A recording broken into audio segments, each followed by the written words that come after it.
The dark story of America's largest mansion, Biltmore. Christmas, 1895. Snow settles quietly beyond the gates in the Blue Ridge Mountains. A structure rises from the hills that refuses to be called a house. It spreads across 4 acres under a single roof, holding 35 bedrooms and 65 fireplaces. It looks beautiful, almost unreal, like a palace placed gently into the North Carolina landscape. Yet the beauty is only the surface. Behind the carved stone and glowing windows, hundreds of unseen hands keep the estate alive. Boiler rooms rumble below ground. Long corridors allow staff to move without being noticed. Coal feeds massive furnaces. Steam moves through pipes. Expenses gather steadily, as constant as falling snow. Taxes increase. The Great Depression arrives years later, and the grand halls grow quiet. To preserve the dream, the family eventually opens its private world to the public. The home becomes a museum. Tourism replaces silence. Leadership shifts. Bold decisions are made, and sacrifices rarely shown on postcards shape the estate's survival. Beauty promises permanence, yet it demands a continuous price in money, labor, and personal cost. On Christmas morning in 1895, the Blue Ridge Mountains hold their snow like a secret. The air carries wood smoke and pine. Beyond Asheville, North Carolina, a private road winds upward through iron gates. At the crest stands Biltmore, rising like a French chat, too transplanted to America. Limestone walls glow pale against the winter sky. Slate roofs angle sharply above towers and turrets.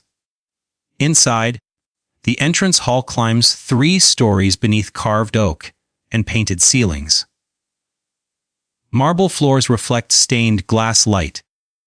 The banquet hall soars nearly 70 feet high. The library houses around 10,000 volumes. Electric lighting shines throughout the building, a rare luxury at the time.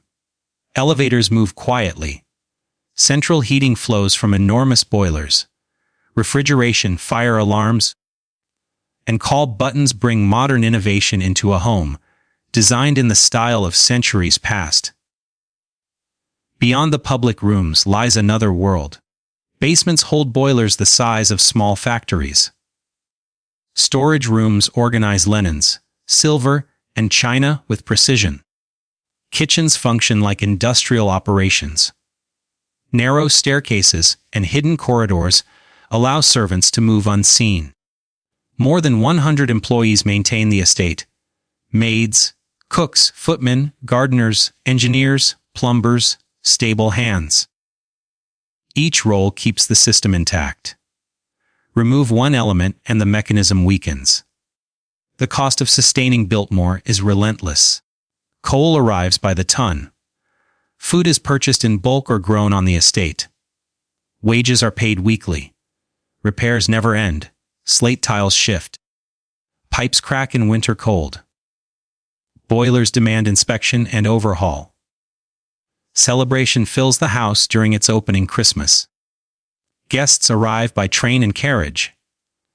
Electric lights glow warmly against the mountain darkness.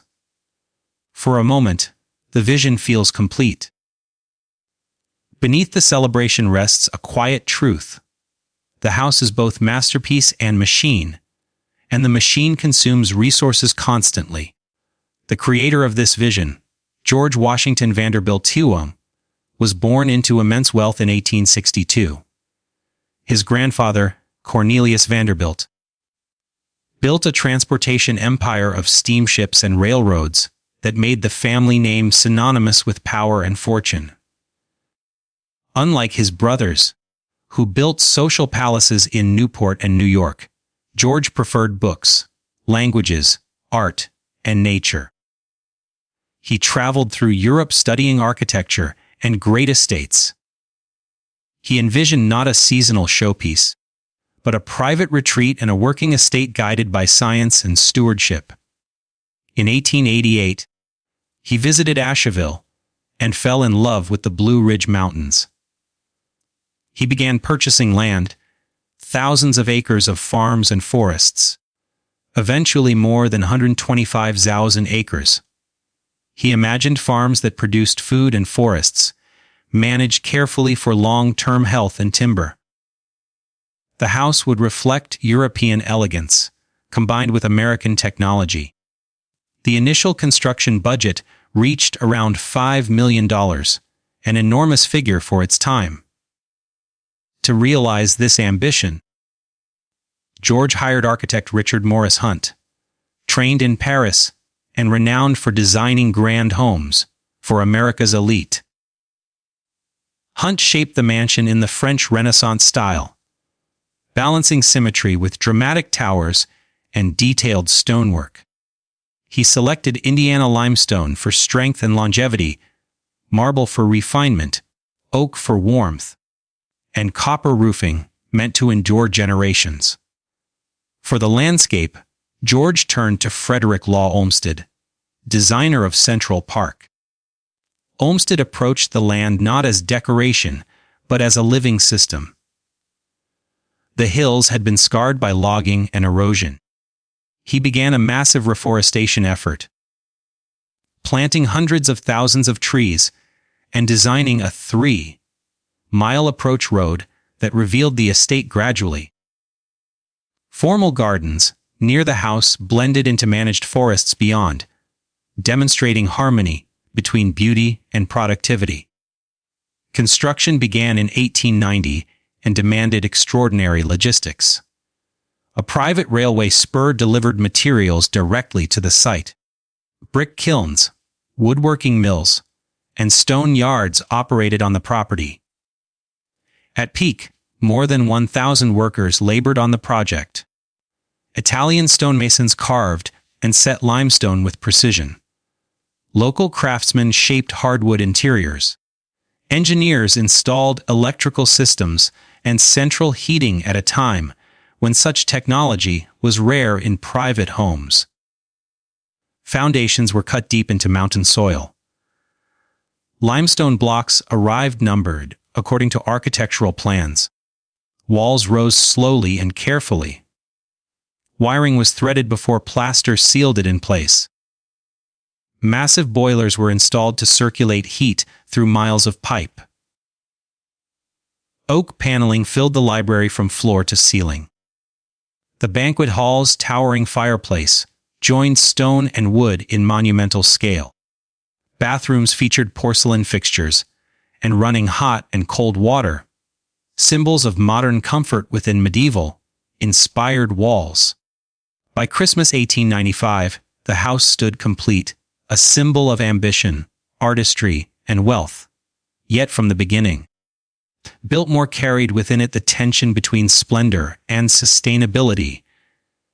It was not merely a residence. It was an ecosystem of labor, technology, and constant expense.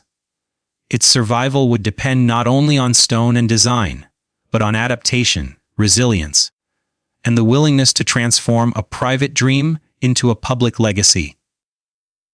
The human cost was difficult to measure. The labor was punishing. Stone dust burned lungs and settled deep in clothing. Heights offered no mercy to a careless step. Winters cut through coats and gloves, slowing progress but rarely stopping it.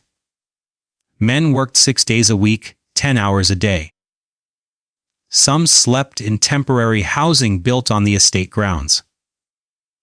Others walked miles from Asheville each morning before beginning their shift. Payroll ledgers preserved in the Biltmore archives recorded hundreds of names. Skilled stonemasons earned more than common laborers, as craftsmanship commanded higher pay. Carpenters and plasterers were paid daily rates. Women staffed the kitchens and laundries, cooking for crews and washing heavy loads of work clothes. For 5 years, the construction site functioned as a temporary town sustained by Vanderbilt money. When the house neared completion, that town gradually dissolved and scattered. By 1894, the outer shell stood secure. Copper sheets were carefully seamed across the roof, destined to age into a blue-green patina. Inside, plasterers closed the walls. Painters layered coats onto trim and ceilings. Electricians tested circuits. Plumbers pressurized lines. Tile setters moved steadily from one bathroom to the next. Furniture arrived from workshops. Artwork was unpacked or brought from George's collection. Books were lifted from crates and arranged across library shelves. Christmas of 1895 marked the deadline, and the house welcomed its first guests on schedule. Even as the final fixtures were installed, another part of George's vision was only beginning. The forest beyond the walls demanded attention. The mansion stood finished while the wider landscape remained damaged. That first Christmas, George stood in his library, surrounded by roughly 10,000 volumes, and looked out across land that unsettled him. Near the house, Frederick Law Olmsted's restoration work flourished. The approach road curved through recovering woodland. Formal gardens provided structure and color. Beyond that cultivated ring lay hills, scarred by careless logging and exhausted farming. Lumber companies had removed the strongest trunks and left debris behind. Farmers cleared steep slopes for crops that drained the soil within a few seasons. Erosion carved gullies into the mountainsides, and after heavy rain the streams ran brown with silt. The native forest, once rich in American chestnut and hardwood diversity, had been fragmented. George wanted more than a beautiful view. He wanted a productive forest managed with discipline. Land restored through science, while generating income to offset the estate's operating costs. Forestry as a profession barely existed in America at the time. Europe, particularly Germany, had developed structured systems of scientific forest management. The United States relied largely on logging that harvested and moved on. Olmsted recommended a young American trained in Europe, Gifford Pinchot. At 26, Pinchot brought energy and European methods to North Carolina. He surveyed the estate and saw both damage and opportunity. The vast acreage provided room to experiment. He began with a full inventory, documenting species, health, and regeneration. Selective cutting replaced wholesale clearing. Mature trees were harvested while younger growth remained to develop. Fire breaks were established to reduce wildfire risk. Reforestation programs planted white pine, yellow poplar, and oak chosen for local suitability and commercial value. Local men were hired to plant seedlings, thin crowded stands, and conduct controlled burns. Roads and trails were cut to access remote sections. The Biltmore Woods became a living laboratory. Pinchot eventually left for federal service, and later became the first chief of the United States Forest Service. His time at Biltmore shaped policies that influenced national forestry practices. He was succeeded by Carl Schenck, a German trained forester who expanded the work. In 1898, Schenck founded the Biltmore Forest School, the first forestry school in America.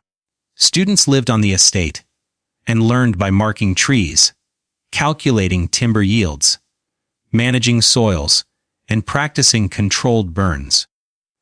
For 15 years, the school trained foresters who carried scientific management across the country. The mansion impressed visitors, but the forest quietly reshaped an industry.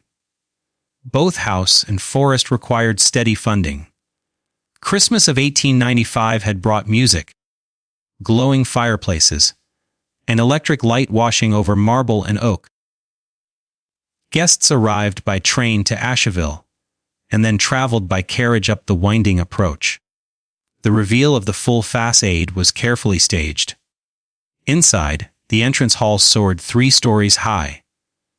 The library, winter garden, banquet hall, bowling alley, and indoor pool displayed comfort and innovation. Elevators moved between floors. Hot water flowed in bathrooms.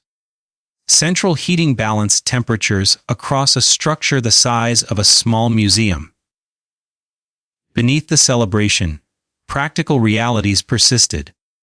More than 100 staff maintained daily operations. Maids cleaned and preserved delicate finishes. Footmen served meals and answered call buttons. Cooks fed both family and staff. Laundresses handled heavy loads of linens. Engineers managed boilers and electrical systems. Groundskeepers maintained gardens and roads. Stable hands cared for horses. Foresters monitored woodland. Coal arrived by rail to fuel the boilers. Food was grown, processed, or purchased in bulk. Repairs never ceased. Slate tiles required resetting.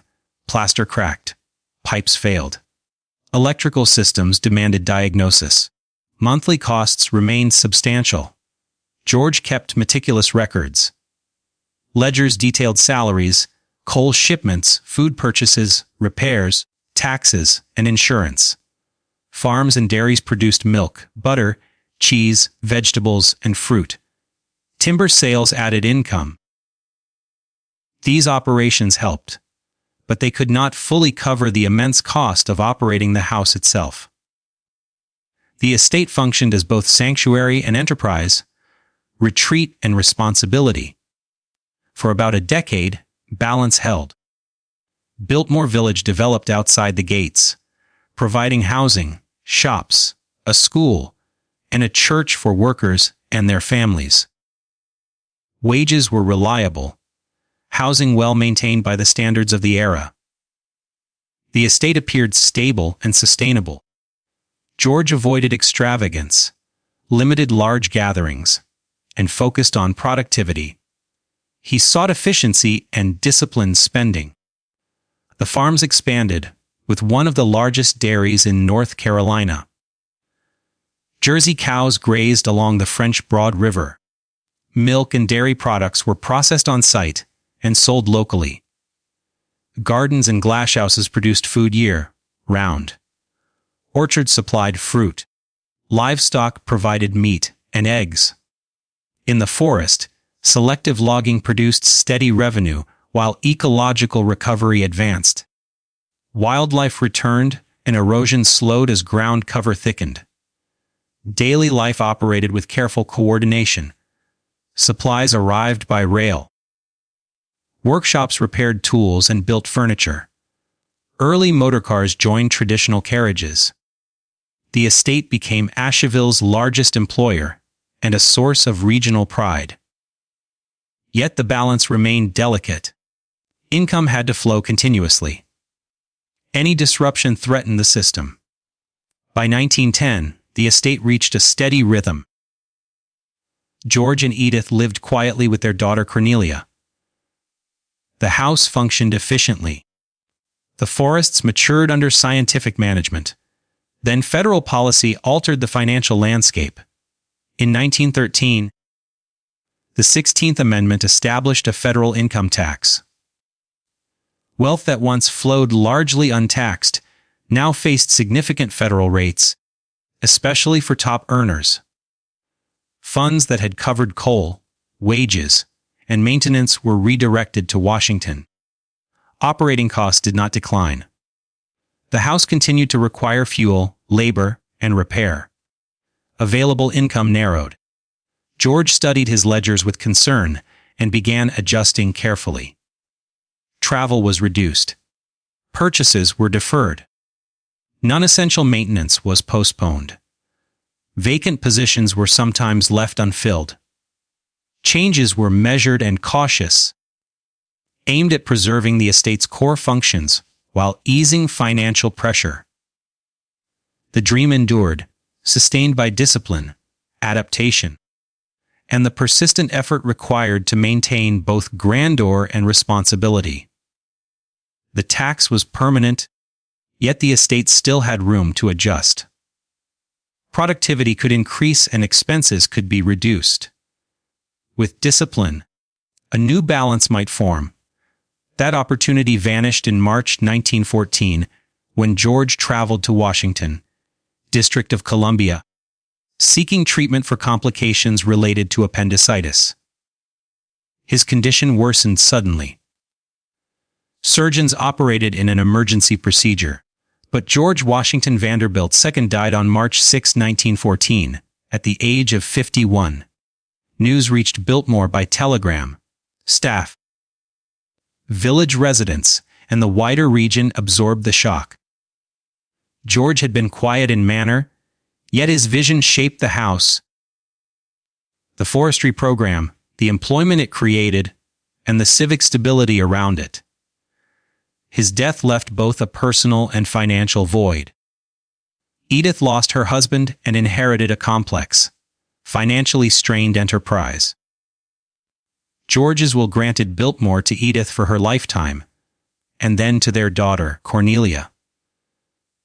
The inheritance included the mansion, the remaining lands, the farms, forests, and every obligation attached to them. Edith sat at George's desk in the library and examined the ledgers. The numbers were sobering. Monthly operating costs were large and mostly fixed. Farm and timber income covered only a fraction of expenses. The rest had always come from George's investment earnings. Those funds still existed, but federal income taxes and estate settlement costs reduced what was available. As structured, Biltmore consumed more money than it generated.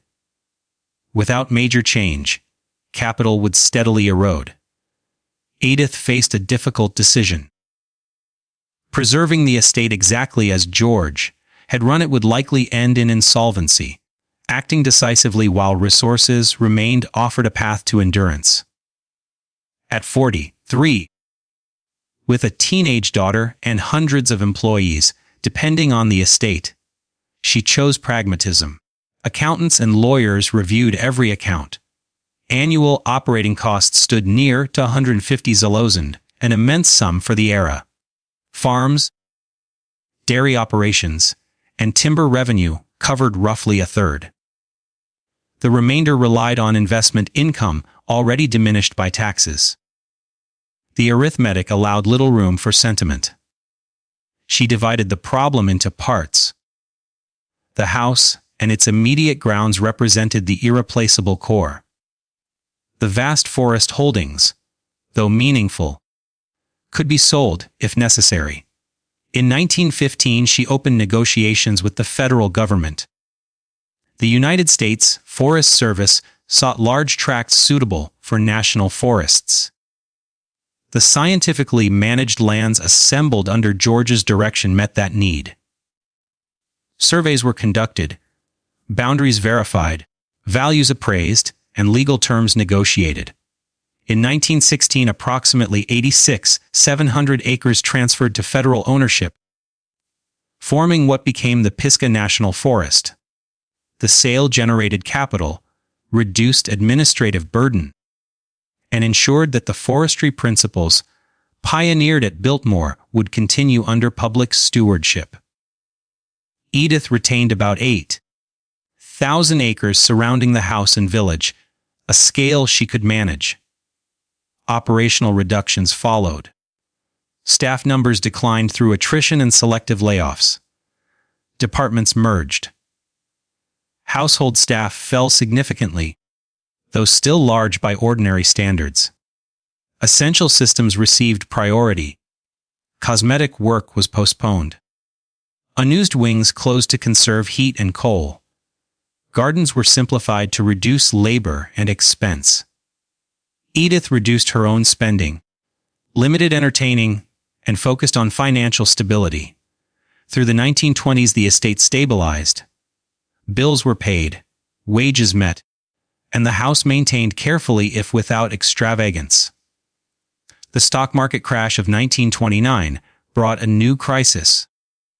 Investments lost value and dividend income shrank. Asheville and the surrounding mountain region suffered deeply as tourism collapsed.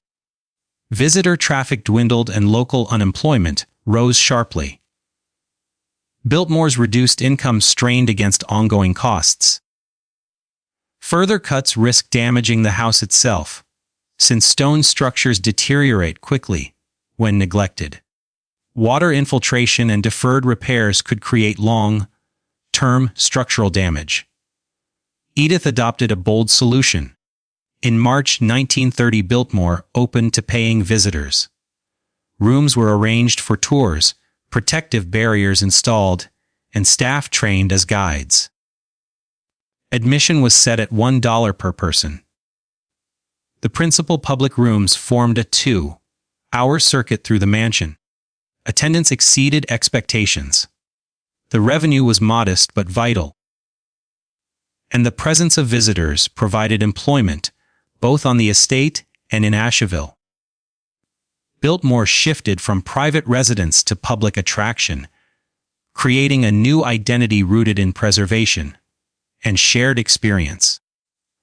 Tourism carried the estate through the 1930s, though without abundance. Then in December 1941, the United States entered World War II. Travel restrictions and fuel rationing halted leisure tourism. Once again, income vanished. A new opportunity emerged when the National Gallery of Art in Washington, District of Columbia, sought a secure inland location to safeguard important works during wartime. Biltmore's stone construction, large rooms, controlled climate, and relative isolation made it suitable. Beginning in 1942, crates containing significant artworks arrived quietly and were stored in secure rooms. Armed guards maintained discreet watch. The arrangement provided steady rental income and affirmed Biltmore's national importance as a guardian of cultural heritage. When the war ended in 1945, the artworks were returned safely. In the post-war years, tourism revived. Edith guided the estate through renewed growth until advancing age made succession planning urgent. By the early 1950s, responsibility increasingly shifted to the next generation. In 1963, Biltmore was designated a National Historic Landmark, recognizing its architectural and historical significance. Survival required professional management. The estate expanded visitor services, improved marketing, and diversified income. Events, seasonal programs, and later the establishment of a winery in 1985 created additional revenue streams. Farm products were sold directly to guests. Preservation became systematic and continuous. Roofing sections required repair. Limestone demanded careful conservation. Interiors needed refinishing and modernization of aging electrical and plumbing systems while preserving historic character. Skilled craftspeople conducted specialized restoration work. Climate control and fire suppression were upgraded discreetly. Forestry practices continued on remaining lands in sustainable balance with ecological health. Over time, Biltmore evolved into one of the most visited historic homes in the United States, employing thousands and contributing substantially to the regional economy. The transformation was gradual but decisive. Biltmore began as a private refuge built with Gilded Age wealth. It endured through adaptation, careful management, and a willingness to redefine purpose while protecting essence. The mansion that once required a fortune to sustain now supports livelihoods and welcomes more than 1 million visitors each year. Its forests invite recreation and ecological study.